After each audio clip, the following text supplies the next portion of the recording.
to protect it from desiccation.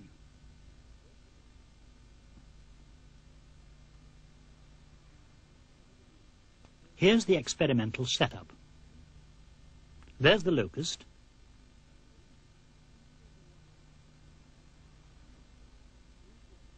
It's placed inside an electrically screened cage, and the leads from the two silver wire electrodes in contact with the nerve cord are plugged into the display unit.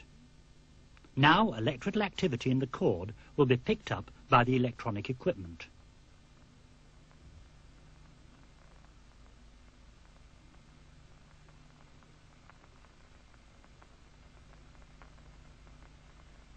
A preamplifier multiplies the current 1,000 times.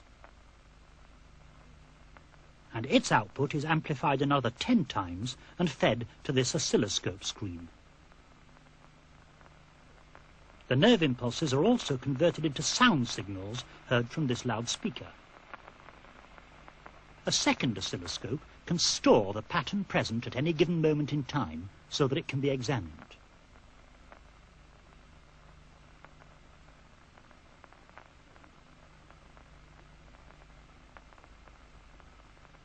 Just now, the locust's eyes are not being stimulated in any way. We're interested in this, its right eye. The oscilloscope exhibits the resting state, with no prominent nerve impulses showing. Frozen on the storage screen, it looks like this.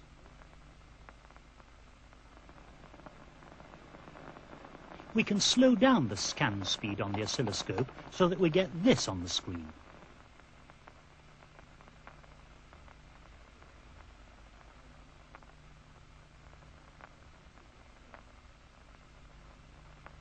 And here it is as it appears on the storage screen.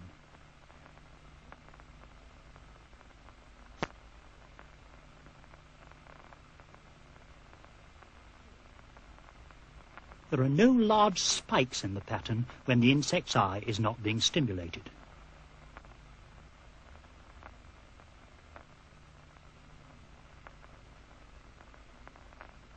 We're now going to stimulate the right eye by making a shadow pass over it. See the characteristic indicating nerve impulses in the DCMD? Here they are frozen. Each spike represents what's called an action potential of about 2 millivolts in the neuron. The pattern's biphasic, a peak followed by a trough. Let's watch it at a slower rate of scan.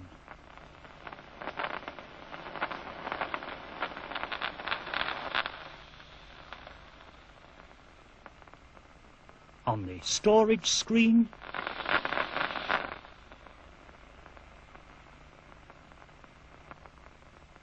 resting, we get no spikes. Stimulated, a clump of spikes.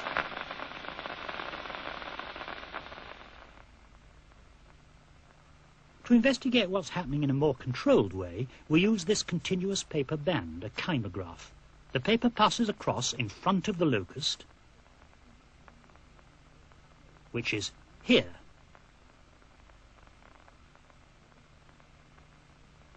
And it's fixed at a known distance from the paper band.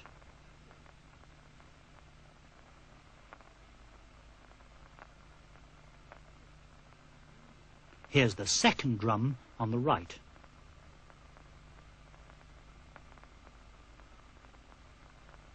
We start it up at a set speed.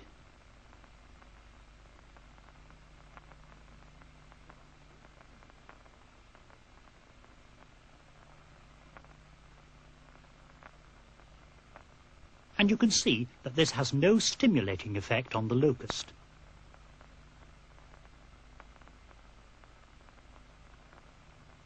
This is the pattern, in fact, for the resting state.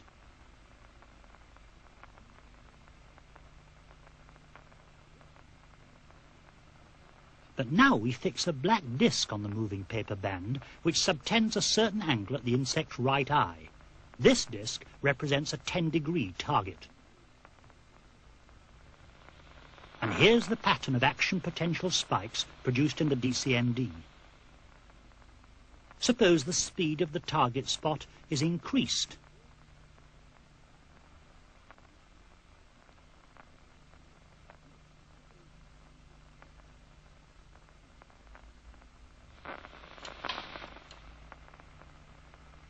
We get fewer spikes.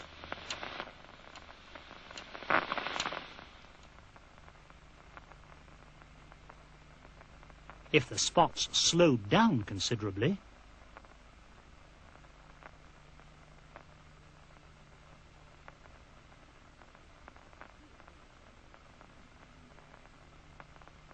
it's about to pass across the locus field of vision. Fewer spikes again. There's an optimum speed at which we get a maximum number of action potentials in the neuron. We can also vary the size of the target spots, keeping them all moving at the same optimum speed determined in experiments like the one you've just seen. This little disc subtends an angle of only 2 degrees at the locus right eye. And it produces very little effect. Again.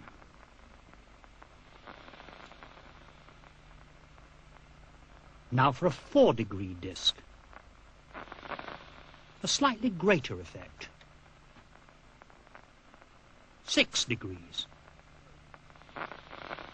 Quite a clump of action potential spikes. 8 degrees. A more marked effect. 10 degrees. A quite large cluster of spikes. 12 degrees. Another large cluster. 20 degrees, a big disc. And less effect. There's an optimum spot size as well as an optimum speed for optimal DCMD response. For a thorough quantitative investigation, many runs are carried out, and each time the trace is photographed, like this, using a Polaroid camera. This is a run with the 10-degree spot.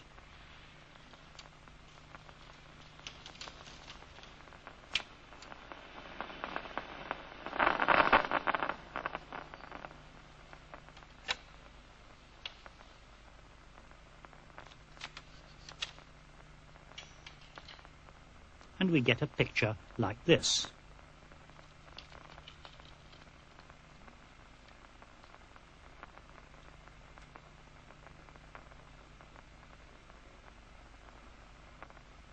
Many pictures are taken. This is the little 2-degree spot again. Each disc is run several times with pauses between for the locus to settle down again. Here's its picture.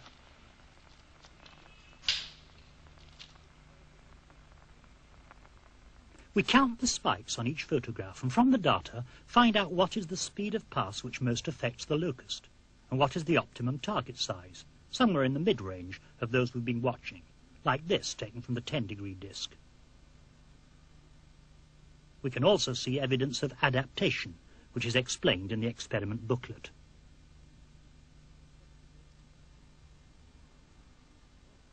The experiment booklet also gives data from such experiments, which you can now use to investigate the nature of the patterns of nerve impulse in the DCMD of the locust.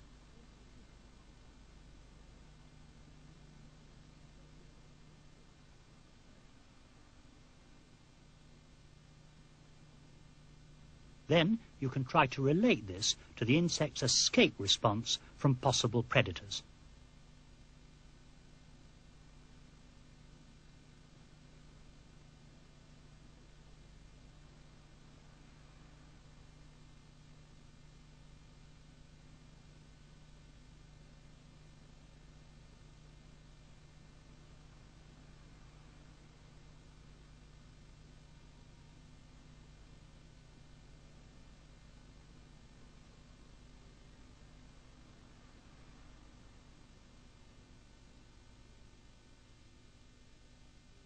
Our next programme for schools here on Thames Television is the one for craft, design and technology, presented by Sue Ingle, and it begins in a couple of minutes after some music.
pupil's book called Introducing Craft, Design and Technology, published by Hutchinson's, is available from Books for Students, Leamington Spa, Warwickshire, CV 31 1NB, or from your usual supplier, and the price £3.25.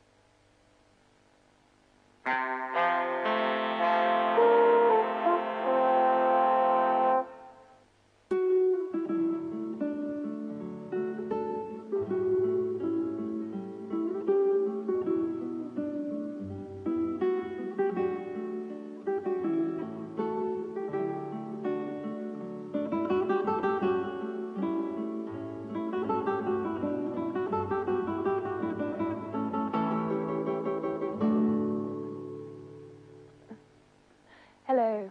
In our programme on computer graphics, we saw how the microchip has helped to create powerful new design tools.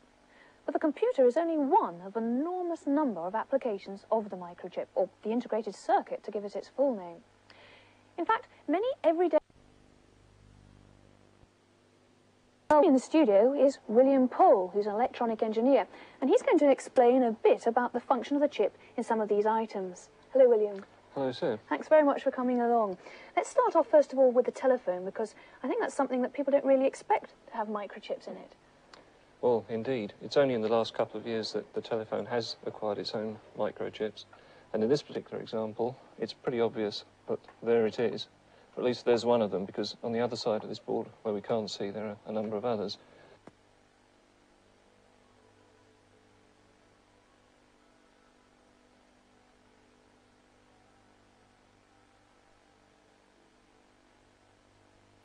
Well, this is ITV. We would like to apologise that there are some technical problems with our schools programmes at the moment. We hope to return to them as soon as we possibly can. In the meantime, here is some music.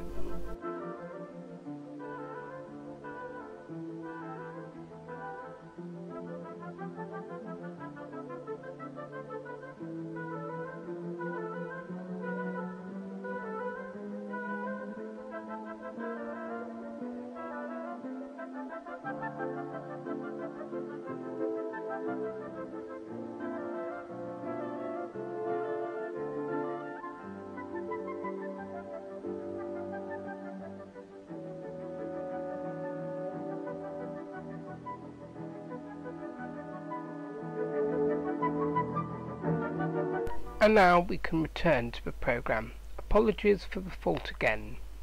And by pre-programming, say, 20 or 30 numbers, the user can then save themselves the trouble of having to remember 7 digits and only remember the 2 digits required to call up the location of the memory. And also it allows you to do sort of useful things, doesn't it? Like if you've called a number and it's engaged, it'll call it back for you automatically until it's not engaged. That's right. The phone will nag the number until it becomes disengaged, and then it'll put you straight through. Any other things that that microcomputer or microchip will do in there? Well, yes, it also displays the time, which is the state of the display at the moment, so you can see how long you've been on the phone to Granny and how much it's costing you. Perhaps something you don't want to know.